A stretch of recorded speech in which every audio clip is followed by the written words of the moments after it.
Laura, het is toch zo'n 20 april in de agenda staan? Nee, hoezo? Nou, ik jou de tip. Het heeft moois met de kleur oranje. Natuurlijk. Iets met de koning, denk ik. Exact. Want Koningsdag wordt dit hier in Friesland viert. Welkom bij Bureau Chill. Dit keer houden we het over de jitje van de koning. Ja, want die viert het dit hier in Dokkum. Dus als ik in Dokkum ben, dan ken ik de koningmoedje? Ja, precies. Zoals dat willen? Ja, maar hoe moet dat? Hoe gedraagt die dan? Nou, hij stoot eens even gelok, want Dook is duwt op les. Dook krijgt de cursus Hoe ging ik om met de koning? Cool. De man die hier naast de koning steensjust is Arno Brok. Hij is commissaris van de koning in Friesland. En deze beelden binnen het bewijs dat hij wel gauwers de koning moet het.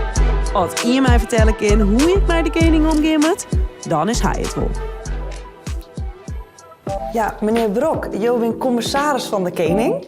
Maar wat houdt het eigenlijk in? Een commissaris van de koning is een beetje te vergelijken met een burgemeester. En Nederland bestaat ongeveer 1200 jaar. En het land weer te groot voor de koning om alles te besturen. En daarom hier de eerste koning besloten in alle provincies beneem ik een commissaris die een beetje op de boel letten kan. En dat betekent dus ik dat jullie de koning al vaak moeten hebben? Ja, best wel. Alleen ja, het is verschillend. Hè. Het ene jaar meer dan het andere jaar. In Friesland is het ongeveer 4 keer in het jaar. Maar het moet ook wel eens naar zijn werkpaleis of naar zijn thuispaleis. Naast mij zit BN Bilker, koninghuiskenner. En BN, wij willen onderzoeken hoe je omgaat met de koning. Binnen daar ook regels voor? Oh ja, die regels die zijn er al heel lang en dat nemen wij etiketten. Maar bij de koning, ja, dan moest je wel heel goed gedragen in hoe praat ik met de koning, wat zeg ik tegen hem. En ik zeg bijvoorbeeld net, Willem-Alexander, hoe is het nou met jou? Voor de band in Friesland is er een kans dat ze de koning moeten, want mijn koningsdag is hier in Dokkum. Ja. En daarom ben ik hier eigenlijk, want ik ben natuurlijk heel nieuwsgierig. Hoe gaat het ook? Moet ik een knikje Jan als hij de hel komt, of mij de koning horen een haan Jan? Kan je me daar een beetje in helpen? Het is een wat losse sfeer. Het is gewoon een volksfeest. En dan kunnen de mensen ook foesje of een selfie-maatje. Waar komt het bij? Het is alweer eigenlijk heel lang lang al ontstaan, eeuwenlang al. En eigenlijk in Frankrijk. Want daar hadden ze een koning Lodewijk XIV. En die woe echt de grote koning wezen. De zonnekoning. Hij weer centraal, hij weer alles. Maar dan moesten je hem wel heel als een hele god benaderen. Dus de mensen moesten bogen.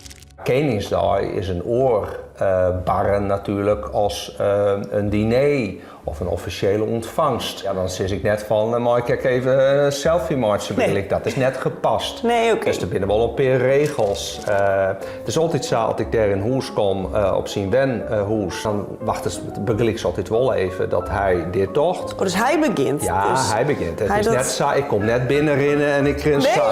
Nee, dat mooi net. En dat hij dan zei, meneer Brok, zullen we zitten gaan begeleid? Ja. Dan neem je jouw hekplak. En jou had ik altijd zo mooi aan bij de hand. Nee hoor, dat gaat heel ontspannen of heel neutraal. Dat gaat eigenlijk heel normaal, zoals mensen dat thuis ook doen. Alleen bist wel te gast. En ik zeg dan ook net, hey Alex, hoe wie die een week of zo. Dat ken ik. Nee, dat nee, oké. Dat had ik misschien wel een beetje verwachten. Het is altijd wel majesteit. En binnen er dingen die je absoluut net dwam maaien? Het is wel mooi om gewoon creërs te zitten en net zo of even chillen. Nee, dat natuurlijk net. Nee. En stel hier van de band die zou de koning nog een vraag stellen aan je. Mag ik dat nou eens oefenen? Ja. Oké, dus majesteit, wat zou jouw favoriete... Nee, dat klopt net. Dat ging ik al mis in. Ik ben er zenuwachtig van. Majesteit, wat is jouw favoriete sport? Nou, is dat netjes vraag? Ja, dat is een hele goede vraag. Dat kiest gewoon vragen aan de koning. En dan zal hij grif zezen, reetrieden, had hij in Friesland was of zo. Want hij is dol op reetrieden. Dus dat soort van dingen. Maar het is een echte sportman, dus hij had een soort maar sport. Dus die vraag is heel leuk om die vraag te stellen. Nou Laura, hoe gaat het? Ja, hij is wel goed. Ik heb echt een heel soort leerd. En als ik de koning nootje in kom bezoeken, dan weet ik wel hoe ik me gedragen moet. Ja, want wat is nou het belangrijkste was eruit helaas? Nou, dat op het moment dat het zakelijk was, zo dat er wel wat gedragsregels binnen. Maar op het moment dat die Koningsdag viert, dat gewoon een volksfeest is. En dat het dan iets informeler kan. Dus dat je dan als ben ik wil gewoon zissen kennen. Hallo meneer de koning. Zeg maar, dat is ik goed.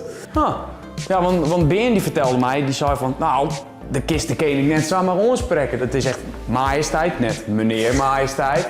Ik mag net zeggen, hey Willem, ik ben Willem. Nee. Maar dus mijn Koningsdag zei zo, dan zou het kind.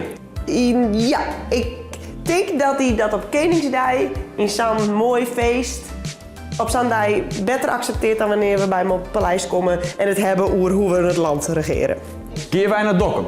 Wij gaan naar Dokkum. Zeggen wij hebben hoi meneer Willem, ik ben, ik ben Laura, ik ben Willem. Ja, lijkt het niet leuk. Dit wie bureautje voor deze keer en herstoon nou ik een vraag en moeten we wat voor die uitziekje, mail dan naar dit mailadres en nou ja, dan zie ik het voor u, toch majesteit?